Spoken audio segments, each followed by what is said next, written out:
historien de l'art, réalisateur, son dernier film retrace le processus de création d'une artiste.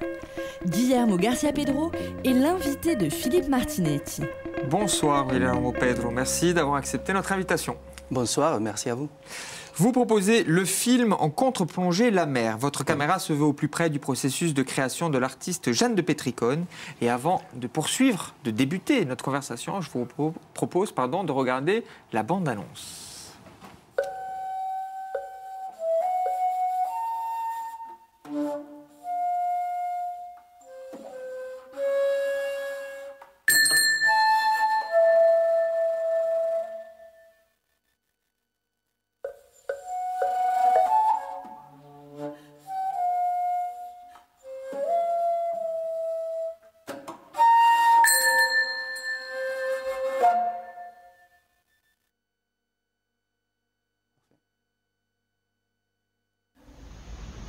Il est primordial de se surprendre soi-même dans le processus de conception, de production de l'œuvre.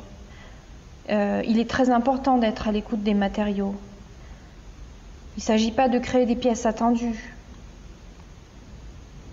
Il s'agit de manipuler, de contrôler tout en restant perceptif aux matériaux, tout en les laissant réagir, ouvrir le champ des possibilités. C'est le processus même de la création.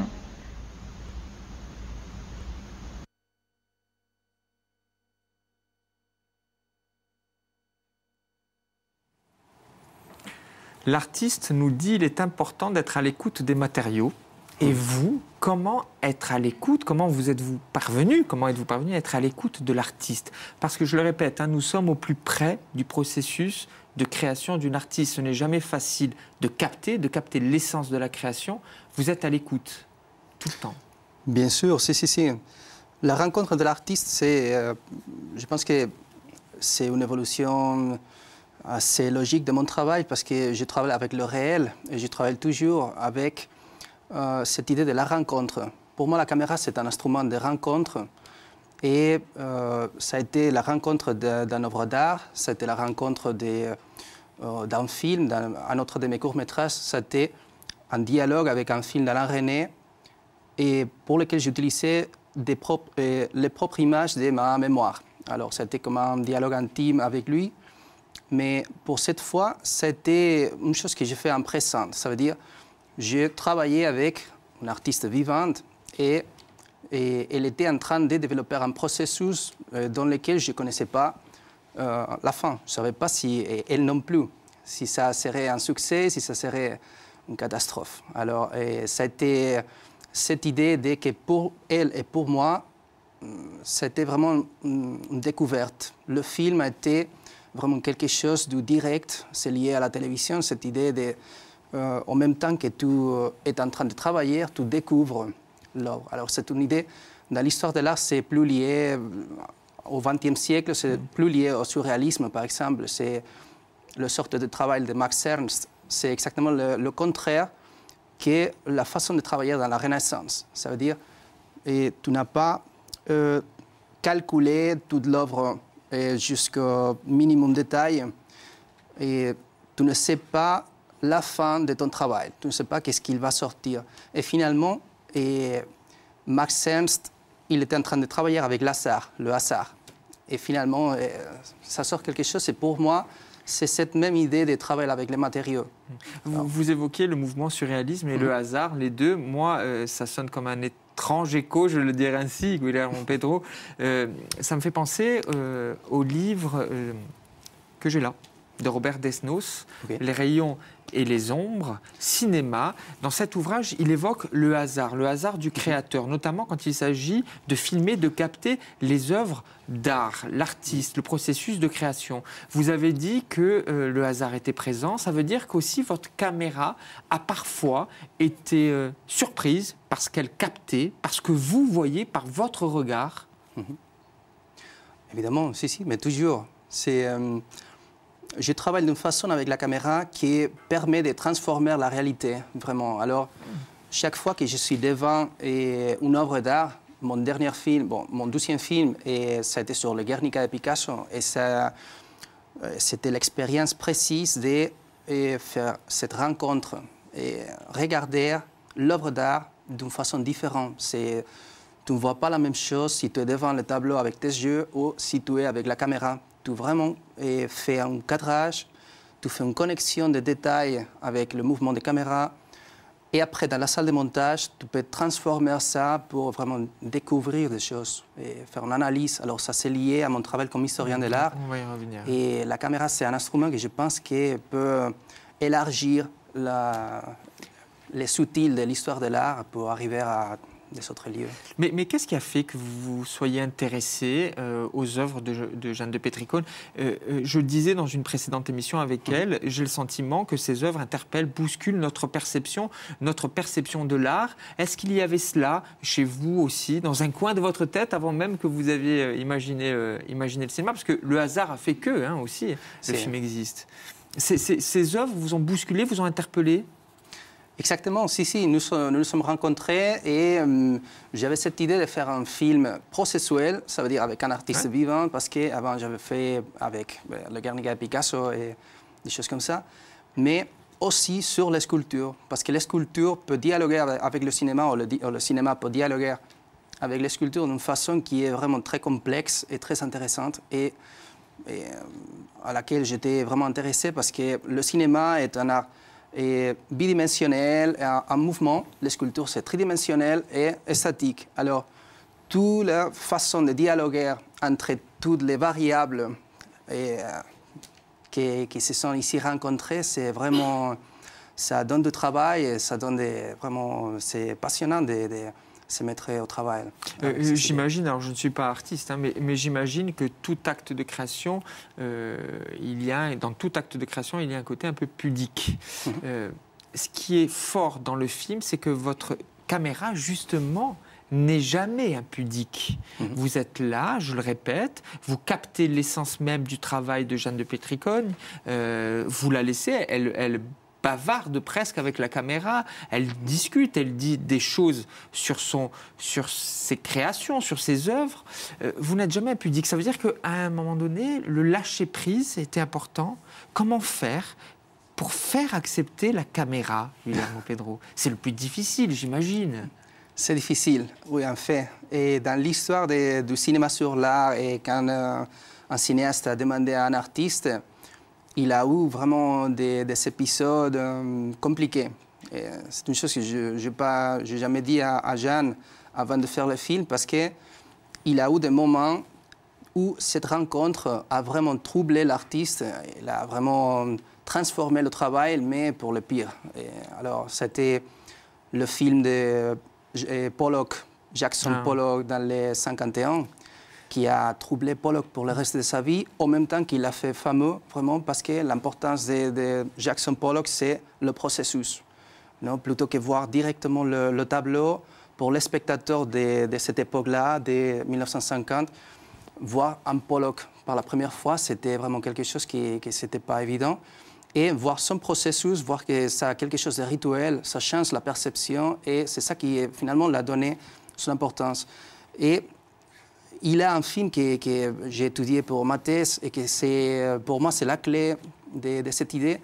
C'est un film sur Gerhard Richter, et la cinéaste allemande a demandé à Richter de faire un film sur lui, sur son processus de création, et à la moitié du film, il s'arrête, l'artiste, et il dit « Écoute, je ne peux pas travailler avec la caméra devant moi. Les tableaux que je suis en train de faire sont ridicules et ça ne marche pas du tout. » Et alors le film a fait un détour et a devenu quelque autre chose. Mais ces blessures à la moitié du film, c'est vraiment la définition de cette idée que le cinéma est dangereux pour l'artiste, mais en même temps peut les consacrer, peut vraiment donner envie de connaître plus du travail de l'artiste. Vous dites le cinéma est dangereux pour l'artiste, c'est important, parce que tout votre travail, vous nous l'avez dit depuis le début de notre conversation, dans votre travail, il y a cette frontière presque entre d'une part l'art, les codes de l'art, je veux dire, en tout cas l'émotion liée à l'art, et d'autre part les codes cinématographiques, la matrice cinématographique. Vous êtes tout le temps à la lisière, vous vous servez du cinéma pour capter l'art, et l'art est le sujet de vos films, tout le temps. C'est un univers, vous ne pouvez pas vous exhorter, enfin, vous vivez, vous baignez dans cet univers. C'est vraiment votre ADN artistique, Guillermo Pedro? Je pense que oui, si, parce qu'en fait, j'ai étudié cinéma et après, j'ai étudié histoire de l'art. Et j'ai connecté ces deux champs de travail théorique et aussi formel, très fort, esthétique, et, au niveau pratique. Et finalement, je me sens vraiment à l'aise en travaillant avec des artistes, en travaillant avec l'art. Ça m'inspire vraiment. Et ça, le cinéma est un art aussi, et le cinéma est comme la synthèse de tous les autres arts, mais une synthèse synergique qui est un peu plus que l'addition de tous les autres. Et pour moi, ça a été vraiment important d'étudier un peu les autres arts avant d'étudier directement le cinéma et la musique, la littérature, la poésie, la peinture, et étudier un peu tout ça, notamment dans la carrière, mais aussi au niveau pratique. Et une fois que je suis avec l'artiste en train de travailler, je pense que c'est plus facile de rencontrer quelques espaces de travail où ce n'est pas violent, vraiment. On peut parler le même langage, on peut dire, au niveau créatif. En fait, avec Jeanne, c'est exactement ça, parce que on a parlé, le premier jour, on a parlé et on avait beaucoup de sujets auxquels tous les deux étaient intéressés, et, au niveau de la recherche conceptuelle et aussi au niveau formel. C'était vraiment une vraie rencontre. Vous dites une vraie rencontre, c'est ça qui est fort également dans votre film. Je disais, votre caméra n'est jamais impudique. Au contraire, hein, évidemment, elle est subjective. C'est votre regard, vous captez ce que vous sentez être bon aussi pour le cinématographe. Mais en tout cas, c'est toujours pudique. Vous respectez l'artiste, vous respectez les œuvres. Et en tant que spectateur, quand on connaît les œuvres de Jeanne de Petricone, il n'y a pas de trahison. On va reconnaître exactement les émotions qui peuvent en découdre lorsqu'on va dans une exposition et que l'on découvre les œuvres de Jeanne de Petricone. Et ça, c'est très fort dans votre film. Vous disiez également que l'important pour vous, c'était l'autre, c'était l'humain, l'altérité. Est-ce que votre caméra, justement, ce n'est pas ce prolongement-là? L'autre est plus important que tout. Finalement, il y a l'œuvre, certes, mais ce qui est essentiel à votre regard, c'est justement l'autre, l'humain. Exactement, c'est ça, tout à fait. Et moi, je suis vraiment intéressé au travail de création. Depuis quelques années, je suis en train de filmer des artistes, des acteurs, en train de faire des répétitions. Alors, je suis vraiment intéressé à ces moments qui, pour moi, étaient depuis toujours le plus mystérieux, qui c'est le moment de la création. C'est quelque chose qui t'attire, qui t'oblige à renoncer aux autres choses. Et en même temps, c'est ces moments qui, quand tu as du succès pour toi-même dans les projets dans lesquels tu travaillais, c'est vraiment une sensation qui ça donne du sens à tout le travail, à tous les renonces et tout. Non? Alors finalement, filmer des autres personnes en train de travailler au niveau créatif, c'était pour moi une façon de réfléchir sur moi-même. Et alors la caméra, une fois de plus, c'est un miroir où tu peux te regarder de plus près et trouver des choses que tu étais suspicieux qu'il avait quelque chose là-bas, mais finalement, tu arrives à te comprendre mieux. Et c'est quelque chose, c'est un outil presque psychoanalytique parfois, et vraiment puissant. Et qu'est-ce que ce film, justement, vous a appris de vous, Guillermo Pedro? De moi, ce film, je ne sais pas, parce que ce film, c'est un film qui est fait comme une première approche à un film plus complexe que je vais développer avec Jeanne, que c'est un film-essai. Le film-essai, c'est le cœur de mon travail. Et vraiment, c'est un lieu où moi, comme auteur, comme créateur, je me mets vraiment d'une façon plus puissante. Je me mets en première personne et j'essaie de regarder le film, pas comme je l'ai fait dans Un contre-plongée de la mer, qui c'est un film processuel où je réfléchis sur le travail, où je fais une reconstruction du processus de travail, que je découpe en 5 phases et que je réordonne avec la musique. C'est 5 pièces de musique. L'importance de la musique dans le film, vraiment très importante. Et finalement, c'est une première approche pour arriver où je veux arriver. Que c'est un film-essai qui va être en première personne, je vais parler, j'imagine qu'en espagnol, et sur le travail de Jeanne de Petricone. Et comme le travail de Jeanne de Petricone est un miroir pour moi-même et pour comprendre qu'est-ce que ça veut dire pour moi le cinéma. Mais vous reviendrez dans cette émission évoquer cet autre projet, cet autre film avec Jeanne de Petricone. Vous aimez les séries télé, Guillermo Pedro? J'aime quelques séries télé, pas toutes, mais j'ai vraiment pas du temps de voir une série complète, mais j'ai vu Twin Peaks, j'ai vu Lost, et je suis vraiment fan des Simpsons. Twin Peaks, on est d'accord. Frédéric Flore, qui vient régulièrement dans cette émission évoquer les séries télé. Je suppose qu'elle va essayer de vous en conseiller, enfin en tout cas, de vous interdire de regarder une série et de vous en conseiller l'autre. Tout de suite, c'est Frédéric.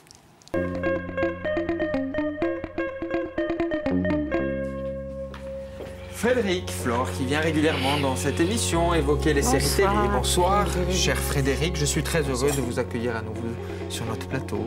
On vous a capturé dans une autre émission, Mèche courte, où vous parlez de cinéma. Oui, je fais des infidélités, oui. Avec Laurent Simon-Paul et Denis Parent, évidemment sur notre chaîne. Et là, vous venez chez nous parler de séries télé. Oui, séries télé. Et ce soir, Philippe, c'est le soir où je me fais des amis.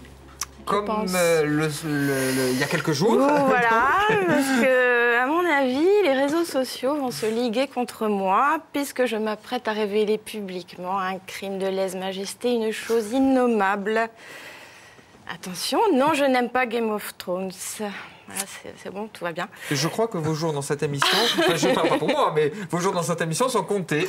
Parce que le technicien, le réalisateur, notre script adore Game of Thrones. Je tiendrai bon. Pourtant, j'ai essayé, poussé par les mines contrites de mes amis, conquis par les aventures des Stark et des Lannister, qui ne comprenaient pas comment une fille comme moi n'avait pas encore versé dans l'addiction à ce phénomène télévisuel d'ampleur mondiale. Alors je me suis lancée et j'ai découvert ça, la bande-annonce. Chaos isn't a pit. Chaos is a ladder. Many who try to climb it fail, never get to try again. The fall breaks them. And some are given a chance to climb. They cling to the realm, or the gods, or love. Only the ladder is real.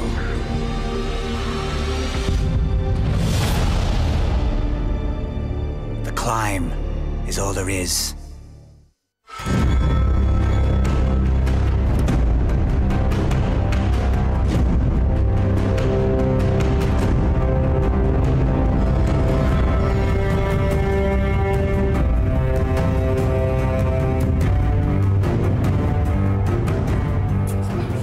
Ce qu'il y a de meilleur, c'est la bande-annonce, c'est ça, hein? Oui, non, c'est ça. On voit bien l'esprit de sérieux dans cette série. Game of Thrones, donc, alors, où les luttes de pouvoir de plusieurs familles, de plusieurs dynasties officielles, pas officielles, bref, on comprend rien, pour accéder à ce fameux trône de fer qu'on vient de voir et régner sur le royaume fictif des 7 couronnes. Alors, il paraît que les bouquins sont géniaux. Enfin, moi, j'ai un ami qui m'a dit, vraiment, les bouquins, je n'ai pas lu.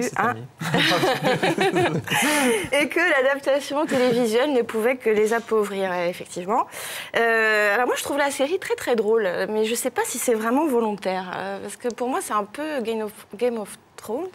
C'est un peu du Canada Dry, de Shakespeare, du Tolkien du pauvre. Il y a des dragons, quand même. Et des dizaines de personnages bien caricaturaux, dont aucun n'a assez d'épaisseur dramatique pour qu'on s'y attache vraiment. Non. Et d'ailleurs, ils tombent tous comme des mouches dans la série, et on s'en fout comme d'une guigne, enfin moi surtout, je m'en fous complètement. Mais à voir les crises cardiaques provoquées par la fin de la 3e saison, je suis effectivement la seule à m'en foutre, sur ce plateau aussi d'ailleurs. Et en prime, beaucoup de sexe, beaucoup de violence, pas toujours justifié. Mais je sauve quand même un personnage, c'est le dernier visage qu'on a vu dans la bande-annonce. Il joue Tyrion Lannister, c'est un grand comédien, ce n'est pas un jeu de mots, et il s'appelle Peter Dinklage, voilà. On le voit à l'écran. Et chacune de ses apparitions est un éblouissement. Et franchement, s'il avait été de toutes les scènes, j'aurais peut-être tenu la distance, mais j'avais mieux à faire, Philippe. Je veux bien vous croire. Oui, et notamment me concentrer sur le couple le plus improbable qui nous ait été donné de voir sur le petit écran ces dernières années, Nicolas Brody et Carrie Mathison. Et je veux bien sûr parler de Homeland, la série préférée de Barack Obama. Enfin, c'était la série préférée de Barack Obama, je ne sais pas maintenant. Alors, il est de bon ton, cette année, en 2013, il est de bon ton de dénigrer Homeland, de faire la fine bouche, de dire que la série, elle tient plus vraiment la route après une saison 1 plus que parfaite. Ces gens. Apparu à l'automne 2011 sur la chaîne câblée Showtime et puis diffusé sur Canal+ un an après, Homeland avait fait l'effet d'une bombe en allant sonder la paranoïa rampante des États-Unis. On découvrait Carrie Mathison, agent de la CIA, atteint de troubles bipolaires et persuadé de la trahison du marine Nicholas Brody, détenu et torturé pendant 8 ans par Al-Qaïda et possiblement retourné pour attenter à la sécurité nationale. Alors, ce qui est bien dans Homeland, c'est qu'on croit d'abord avoir affaire à une série d'espionnage classique, aussi addictive qu'avait pu l'être 24 heures à sa grande époque, les planques, les filatures, les mises sur écoute. Mais c'était sans compter sur l'obsession maladive de Carrie pour son sujet d'observation, et obsession qui, pour moi, ça n'engage que moi, qui dévoile le propos caché de Homeland. La série, c'est en fait le récit d'une grande histoire d'amour contrariée entre deux êtres inadaptés et incapables de trouver leur place dans la société. Alors, à la fin d'une saison 2 pleine de rebondissements et avant un ultime coup de théâtre, Carrie et Brody se retrouvaient hors de l'agitation du monde, et on va en voir un petit extrait. Maybe a teacher. My only real plan for now is to be a good person again. You are a good person. I really have a second chance. I never thought that was possible. A clean slate. And I have you. At least, at this moment, I have you.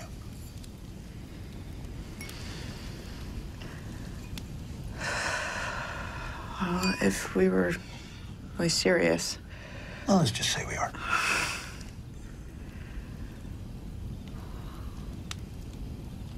I would have a clean slate too. Because you wouldn't go back to the CIA. Oh, I couldn't. And there's the rub. Voilà, et la série me fait de plus en plus penser aux Enchaînés d'Alfred Hitchcock, ce qui est pour moi... Ouf, la comparaison est très forte. Ah oui, vous osez les Enchaînés d'Alfred Hitchcock. Bah oui, le film, il mélangeait déjà espionnage et histoire d'amour, donc voilà. On aime bien Homeland dans l'équipe de série NSM, mais j'ai oublié le titre d'une série israélienne parce que... Atoufim. Voilà, c'est basé sur une série israélienne qui est très très bien et qui a... gommé, en tout cas, il y a moins le côté relation amoureuse est beaucoup moins présente que dans Homeland, surtout dans la saison 2. Merci beaucoup, Frédéric. Vous connaissiez Pas du tout. Je vois pas de séries de télévision, mais... Elle vous a donné envie de voir Homeland et de ne pas voir Game of Thrones Et si, j'ai pas mal d'amis de voir Game of Thrones et pas Homeland. Je sais pas si, non. Je pense que je veux voir les deux et je veux réfléchir. Qu'est-ce que je pense? D'accord. Vos conseils de lecture, parce qu'on termine souvent dans cette émission par de la lecture, de la littérature. Vous avez choisi des ouvrages, on va voir les couvertures à l'écran et vous allez nous conseiller des livres. Alors nous commençons par celui-ci, le film sur l'art. Le film sur l'art, c'est une des dernières œuvres sur ce sujet, le film sur l'art, notamment le film de non-fiction sur l'art. Et c'est un livre canadien qui propose que depuis les années 80, il a eu vraiment une redécouverte de ces genres, qui c'est le film sur l'art, et il a vraiment beaucoup de nouvelles idées, des choses à voir vraiment. Et tous les autres livres que j'ai sont des panoramiques générales sur le sujet. Mais lui, j'imagine, il a les archives du festival FIFA, le Festival de films sur l'art de Montréal. Et il a tous les films qui, depuis 30 ans, sont en train de se passer par ce festival. Et il a vu des choses depuis les années 80 qui sont vraiment intéressantes. Et pour moi, ça a été un livre qui m'a vraiment donné des idées au niveau créatif et beaucoup de travail parce qu'il lit vraiment beaucoup de films que je devrais voir. Alors. Gilles Marsollet aux éditions Triptyque. Et enfin, l'essai et le cinéma, c'est votre autre conseil? Et l'essai et le cinéma, c'était le livre, je pense que c'est le livre plus, le livre clé pour ce sujet, le film essai. Et ce livre, je l'ai lu à Paris en 2010, quand j'étais en train de faire mon premier moyen métrage, que c'est un va-et-vient entre Paris et un petit jardin qu'il a en Espagne d'un agriculteur qui a commencé à construire un jardin de sculptures.